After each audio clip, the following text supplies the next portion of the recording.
Look at her face, Graham! 5 years! I raised her alone while you lived a lie! Naomi, is she my daughter?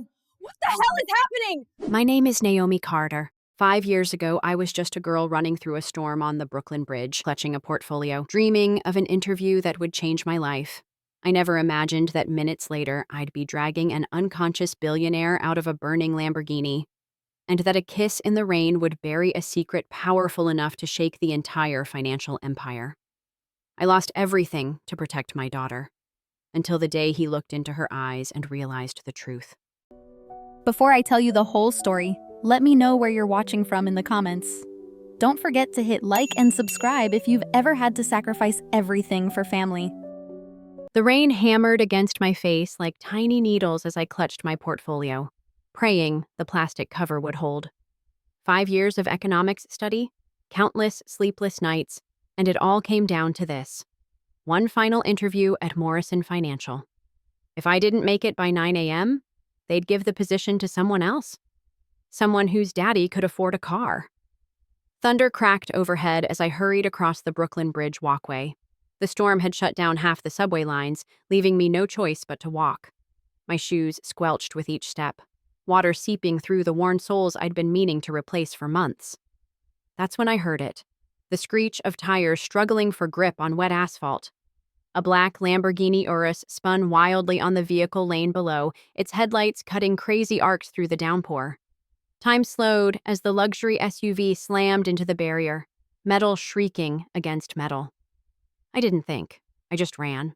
My portfolio hit the ground as I vaulted over the pedestrian rail, landing hard on the road. The driver's door was crumpled, window shattered. Through the spider web of broken glass, I could see him, unconscious, blood trickling from a gash on his forehead, designer suit soaked in rain and gasoline. The smell hit me then. Fuel everywhere. "Sir, can you hear me?" I yanked at the door handle. Locked. Of course it was locked. Rich people and their automatic everything. I grabbed a piece of debris and smashed the remaining window, reaching in to unlock the door manually. His weight fell against me as I dragged him out, my back screaming in protest. Designer shoes, a watch that probably cost more than my student loans, and a briefcase handcuffed to his wrist. This man was everything I'd learned to resent about New York's elite. But he was also dying if I didn't move faster. The explosion came just as I pulled him into an abandoned toll booth 50 feet away. The heat wave knocked us both to the ground, his body landing heavily on top of mine. For a moment, we just lay there, breathing hard, alive. "Your briefcase," he muttered, emerald eyes focusing on me with unsettling intensity. "Did you save my briefcase?" I laughed. Actually laughed. "You almost died and you're worried about paperwork? That paperwork is worth more than..." He stopped, really looking at me for the first time. Rain had plastered my hair to my face, my interview outfit was ruined, and I probably looked like a drowned rat. "You saved me." "Yeah, well, someone had to." We waited in that toll booth for 2 hours before help arrived. He drifted in and out of consciousness, mumbling about hostile takeovers and something called the Miami Project. I held his hand. Graham Blackwell, he'd said his name was, and told him about stars I'd studied in my astronomy elective, anything to keep him awake. When the paramedics finally came, when he kissed me with desperate gratitude mixed with morphine haze, I should have known my life would never be the same. By morning, I was gone. No forwarding address, no explanation, just another girl who'd missed her interview and disappeared into the city's anonymity. I never thought I'd see him again. "Mommy, why does the man in the picture look sad?" I glanced up from the community center's budget reports to find Lena holding the photo I thought I'd hidden better. 5 years old and too smart for her own good, she studied her father's image with those unmistakable emerald eyes, his eyes. "He's not sad, baby, just thinking very hard about something important." I gently took the photo, a screenshot from a Fortune magazine article I'd printed years ago. "Come on, let's get you ready for astronomy club." Miami had been good to us, far enough from New York that I could breathe, close enough to the ocean that Lena could dream. I'd built a small life here, working at a nonprofit that helped immigrant families navigate America's financial system. It wasn't Morrison Financial, but it was honest work. "Miranda says everyone has a daddy," Lena continued, adjusting her toy telescope. She says I must have one too, even if he lives on another planet. My heart clenched. Miranda's right that everyone has a father. But sometimes daddies have very important work that keeps them far away. It wasn't entirely a lie. Graham Blackwell had become even more powerful in the years since our encounter. His company had expanded into international markets. His engagement to Claudia Stanford had made headlines, and his reputation as a ruthless corporate raider had solidified. The kind of man who'd see a child as leverage, not love. The letter arrived that afternoon, slipped under my apartment door while Lena was at school. No postmark, no return address. Just my name in block letters and a single sheet inside. I know who the father is. $50,000, or the world knows too. You have 1 week. My hands shook as I read it again. Someone had connected the dots. The timing of my disappearance, Lena's unmistakable features, maybe even security footage from that night. Miami suddenly felt too small, too exposed. Ms. Carter? My assistant knocked. There's a research opportunity in Los Angeles. The Crystal Bay Resort wants someone to study their community impact program. Full expenses paid, housing included. I stared at the letter in my hands. LA was Graham's next expansion target. I'd seen the business headlines, but it was also a big city, easier to disappear in than Miami. And Lena had been begging to see the Griffith Observatory. Book it, I heard myself say. We leave in 3 days. That night, I sat on Lena's bed as she arranged her glow-in-the-dark stars on the ceiling. How do you feel about an adventure, baby? Somewhere new with bigger telescopes and maybe even real shooting stars? Her face lit up. Can we see the Hollywood sign? Miranda says it's like stars, but on a mountain. We can see whatever you want. She curled into my side, already dreaming of new horizons. I held her close, breathing in her strawberry shampoo scent, trying not to think about how I was walking us straight into the lion's den. But what choice did I have? Run forever, always looking over my shoulder? Or face the past on my own terms? As Lena drifted off to sleep, I made a decision. We'd go to LA. I'd do the research job, keep our heads down, and figure out who was threatening us. Graham Blackwell ruled from his tower, but he wasn't the only one who'd learned to be strategic. I'd protected my daughter for 5 years. I wasn't about to stop now. The Crystal Bay Resort lobby was designed to intimidate. Soaring glass ceilings, marble floors that reflected infinite versions of yourself, and mirrors everywhere. Lena pressed close to my leg, overwhelmed by the opulence. It's like a palace made of light, she whispered. I squeezed her hand. Remember what we talked about? We're here for Mommy's work. We stay together and we don't talk to... The words died in my throat. There, emerging from a conference room surrounded by suits and bodyguards, was Graham Blackwell. 5 years had sharpened his edges. Harder jawline, colder eyes, an aura of power that made the air itself seem to bend around him. Our eyes met across the lobby. Time stopped. His security detail kept moving, but Graham had frozen mid-step. The blood drained from his face as his gaze traveled from me to the small hand clutched in mine. To Lena, who chose that exact moment to look up with those unmistakable Blackwell eyes. Mommy, why is everyone staring? Graham started toward us. I backed up instinctively, pulling Lena with me, but the mirrors created a maze of reflections. Everywhere I looked, I saw him approaching from different angles, multiplied into an army of accusation. Naomi. His voice was exactly as I remembered, controlled on the surface, dangerous underneath. We need to talk. Mr. Blackwell. I kept my tone professional, though my heart hammered against my ribs. I'm here for the community impact study. If you'll excuse us, the child. He wasn't looking at me anymore. His entire focus had shifted to Lena, who stared back with curious innocence. What's her name? I'm Lena. She stepped forward before I could stop her, extending her small hand like I'd taught her. I'm 5 3/4, and I know all the constellations. Do you like stars too? Graham knelt slowly, his designer suit be damned, and shook her hand with devastating gentleness. Yes, I do like stars. Yes, I do. His voice cracked slightly. What's your favorite? Andromeda. Mommy says it's another galaxy coming to dance with ours, but very slowly. It takes billions of years for galaxies to dance. She tilted her head. You have eyes like mine. Are you from my daddy's planet? The lobby had gone silent. Graham's security team hovered uncertainly. Executives whispered behind their hands, and I stood there, watching my carefully constructed world crumble in real time. Graham rose, his expression unreadable. Conference room 3, now. I don't work for you. Please. The word seemed to cost him. Graham Blackwell didn't say please. 5 minutes, that's all I ask. I glanced down at Lena, who was already distracted by the massive aquarium wall. Mrs. Chen, I called to my research assistant, could you show Lena the fish? I'll be right back. The conference room door clicked shut with finality. Graham stood by the floor-to-ceiling windows, his reflection multiplied in the glass. Neither of us spoke for a long moment. She's mine, not a question. She's mine, I countered. I carried her, birthed her, raised her. While I what? Lived my life ignorant that I had a daughter? He spun to face me, fury and something else. Pain blazing in his eyes. You disappeared. No note, no forwarding address. I looked for you, Naomi, for months. You were engaged to Claudia Stanford within a year. A business arrangement. Everything in my life is a business arrangement. He ran a hand through his hair, messing its perfect style. Everything except that night. Except you. Don't. I backed toward the door. Don't rewrite history. We're here for 2 weeks, then we're gone. Pretend you never saw us. Lena! A child's voice echoed from the lobby. Look, I'm live. Hi, TikTok. This is the fancy hotel where... My blood ran cold.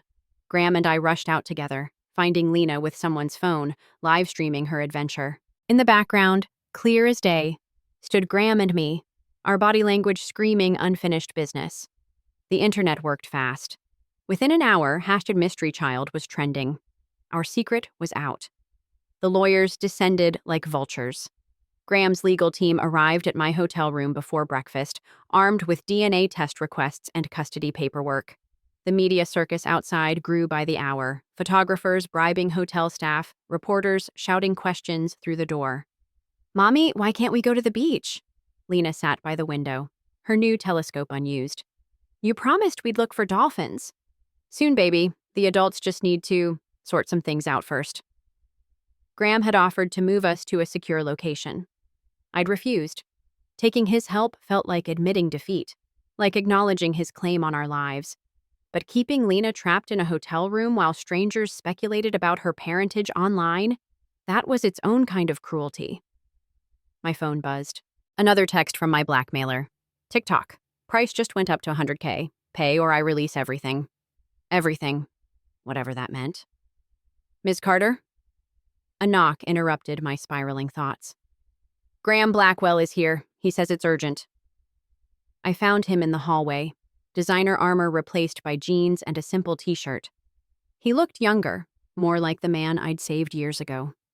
The engagement's off, he said without preamble. Claudia and I, it's done. Why are you telling me this? Because you think I'm him, my father. His jaw tightened. The man who abandoned his family for business, who treated children like accessories. I'm not him, Naomi. Aren't you? I kept my voice steady. Your first instinct was lawyers, DNA tests, control. My first instinct was to fall to my knees.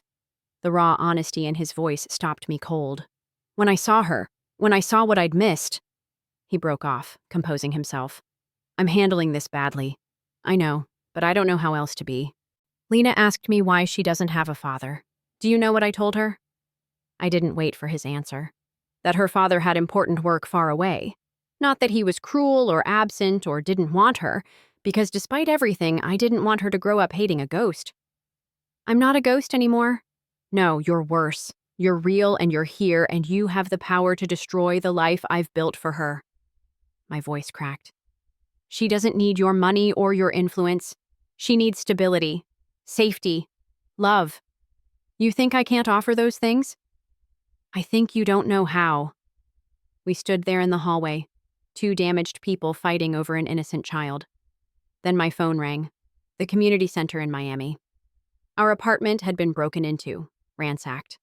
Someone was looking for something. Graham read the panic on my face. What is it? We need to go. This was a mistake, coming here. You're being threatened. Not a question. Understanding dawned in his eyes. That's why you ran from Miami. Someone's using Lena against you. I said nothing, but he knew. Let me help. He stepped closer. Whatever this is, whoever's doing this, I have resources, security. Let me protect my daughter. My daughter. Our daughter. His daughter. The words tangled in my head as Lena's laughter drifted from the room. She was teaching the hotel staff constellations, blissfully unaware that her universe was shifting. 24 hours, I finally said. You have 1 day to convince me you're not your father, that you can be in her life without consuming it. Graham nodded, hope flickering in those green eyes. Thank you. I didn't tell him that the real test had already begun. Somewhere in LA, someone was hunting us, and I was running out of time to find out who. The safe house Graham provided was a fortress of glass and steel in the Hollywood Hills. Lena ran from room to room, enchanted by the city lights below. I stood by the window, watching Graham's brother Victor pace the terrace outside, speaking rapidly into his phone. He seems nice, I ventured, testing the waters. Graham's expression darkened. Victor's many things. Nice isn't one of them. He paused, studying me. How did you know about the Singapore loophole?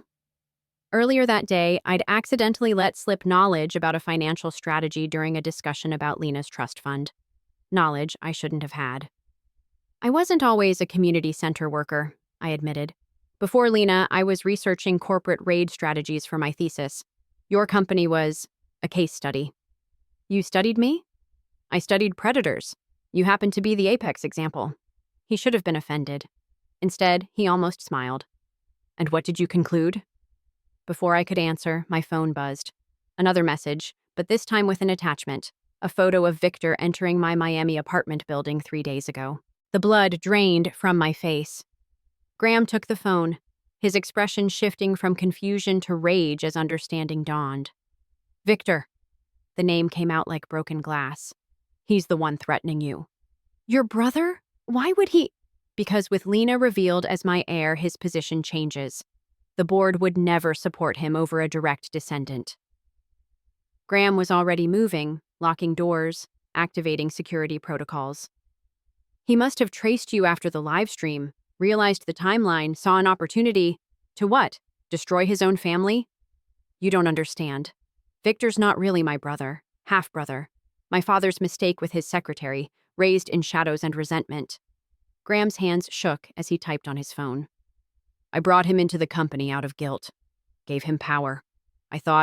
You thought you could fix your father's sins. He looked at me sharply. Yes. A sound from Lena's room made us both freeze.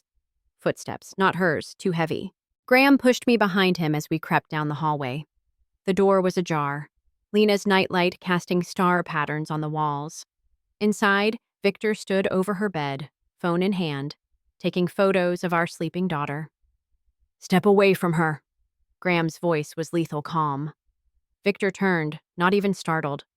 Brother, finally seeing the light? This little complication is going to cost you everything. Unless, he smiled, we handle this together.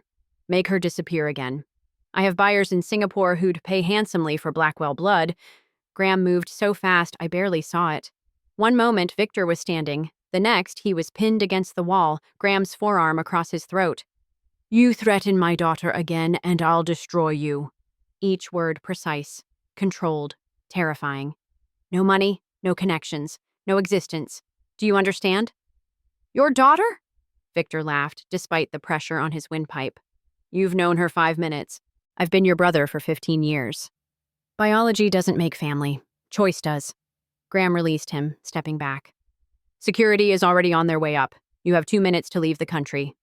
You can't. Watch me. As security escorted Victor out, I stood frozen in Lena's doorway. She'd slept through it all, one hand clutching her toy telescope, dreaming of stars while monsters circled her bed. Graham's hand found mine in the darkness. I'm sorry. I should have seen. You protected her. The words came out wondering. Without hesitation, without calculation, you just protected her. She's mine to protect. You both are. He squeezed my hand gently.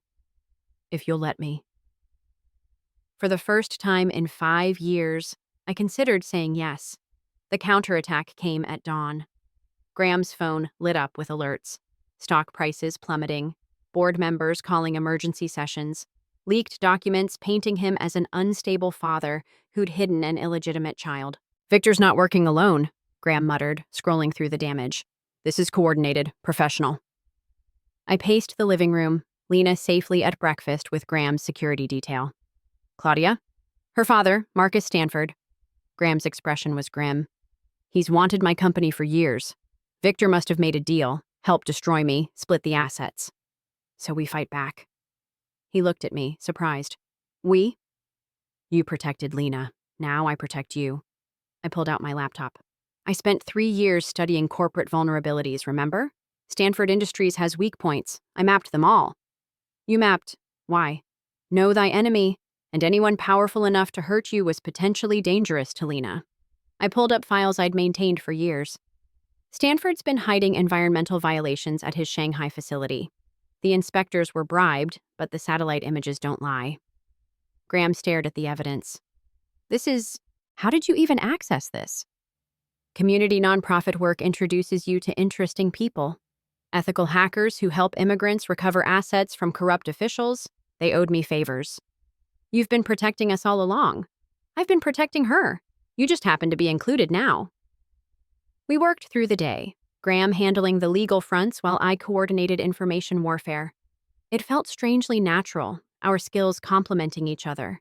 He'd make a call, I'd provide data, I'd suggest a strategy, he'd refine it with insider knowledge. Mommy? Lena appeared in the doorway, lower lip trembling. The TV says bad things about you and the sad man from the picture. Graham knelt beside her. Sometimes people say untrue things when they're upset, but your mom and I are fixing it. Together? She looked between us hopefully. Together, I confirmed, surprising myself. That evening, our first counterstrike hit the news. The Shanghai violations went viral. Environmental groups demanding investigations. Stanford's stock tumbled. Victor's accounts, traced through Graham's forensic team, showed payments from Stanford Industries dating back months. He planned this before he even knew about Lena, Graham said quietly. He was always going to betray me. I'm sorry. Don't be. You showed me what real family looks like. He watched Lena reorganizing his bookshelf by color, humming to herself. She does that? The organizing? Constantly. She sorts everything. Toys, foods, even people. Good stars and bad stars, she calls them. What kind of star am I?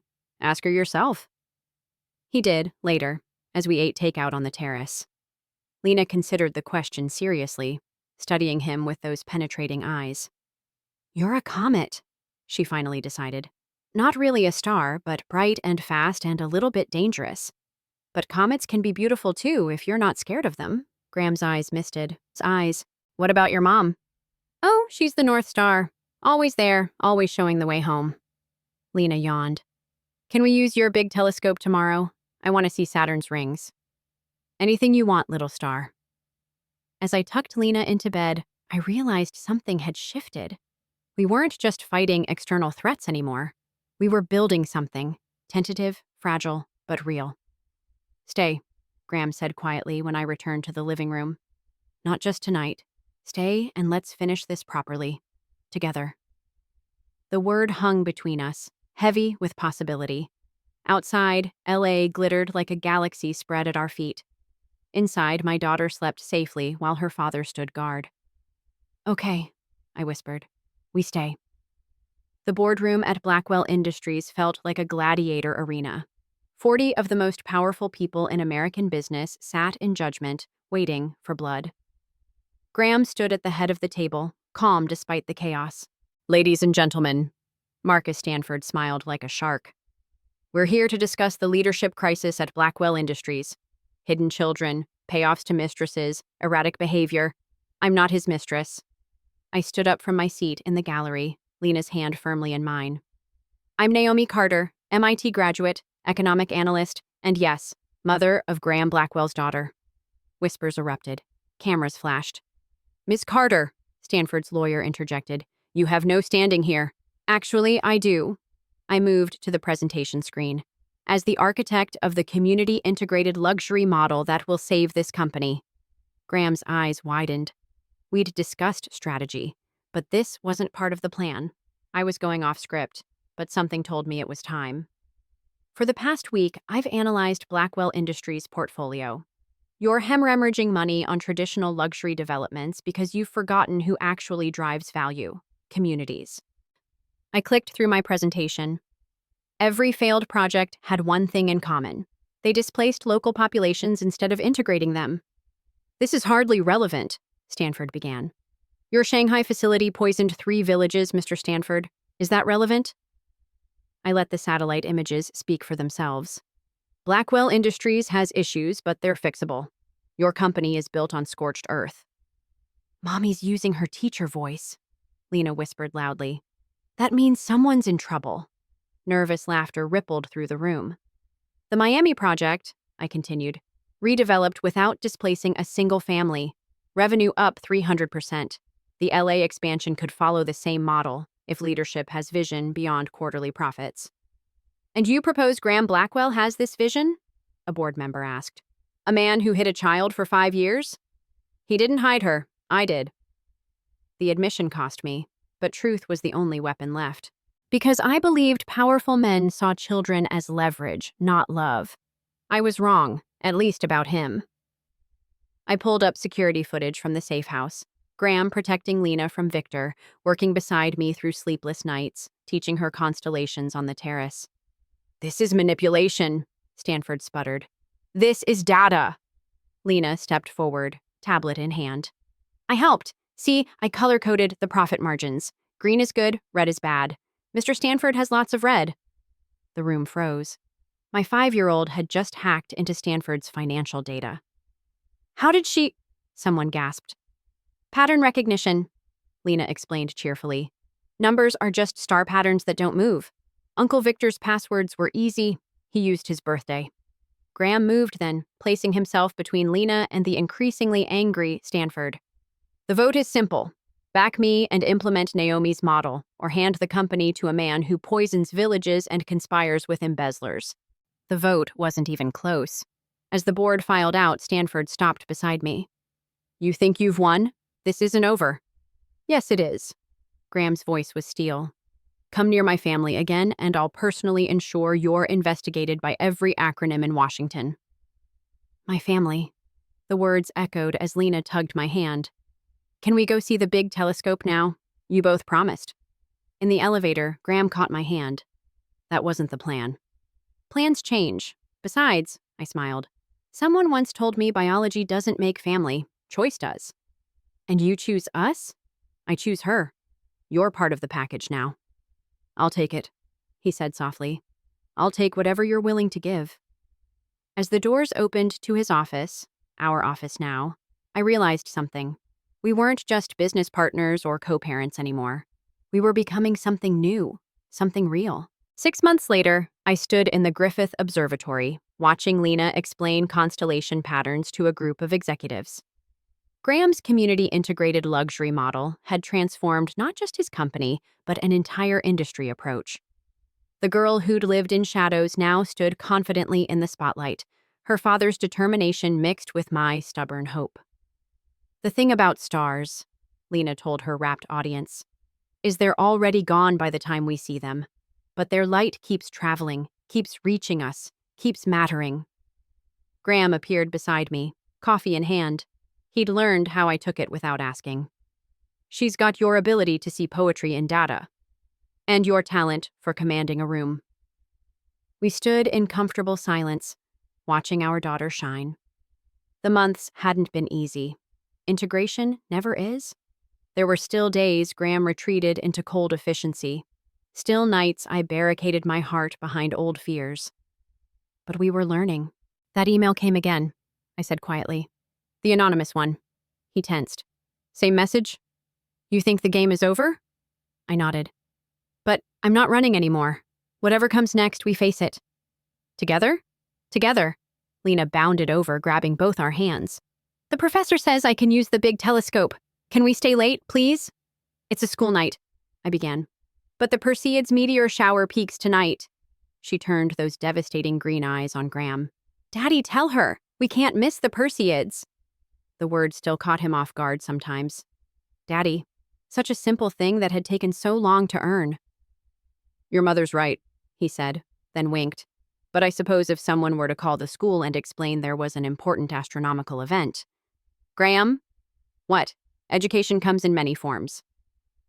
As Lena dragged us toward the telescope, chattering about meteor velocities and cosmic debris, I caught our reflection in the observatory's glass walls. Not broken anymore. Not multiplied into false images. Just us. A family forged in storm and strengthened by truth. No more mirrors, I murmured. Graham squeezed my hand. No more hiding. The Perseids streaked overhead as Lena adjusted the telescope, her face luminous with wonder. She'd grown so much, not just taller, but braver. We all had. Mommy, look! She pulled me to the eyepiece. It's like the whole universe is celebrating. Through the lens, stars fell like diamond rain. Beautiful, temporary, precious because of it. My turn, Graham said, then pretended to struggle with the controls. How does this work again? Daddy! Lena giggled, showing him for the dozenth time. He caught my eye over her head, smiled that rare, unguarded smile that transformed his face. The ruthless businessman who'd once seen only numbers now saw infinity in a child's laughter.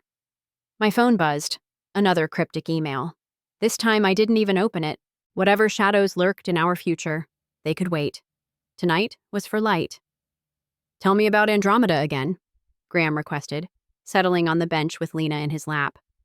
It's coming to dance with us, she explained patiently. But galaxies dance very, very slowly. Billions of years for just one spin.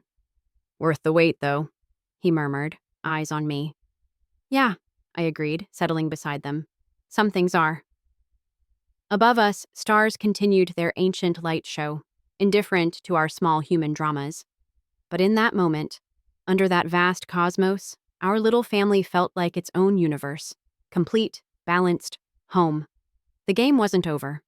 It never really is. But for tonight, we'd won everything that mattered. Tomorrow could bring new battles, new betrayals, new tests of the bonds we'd forged. Tonight, we had this. Lena's wonder, Graham's warmth, my own heart finally open to possibility. Sometimes that's all the light you need to navigate the darkness.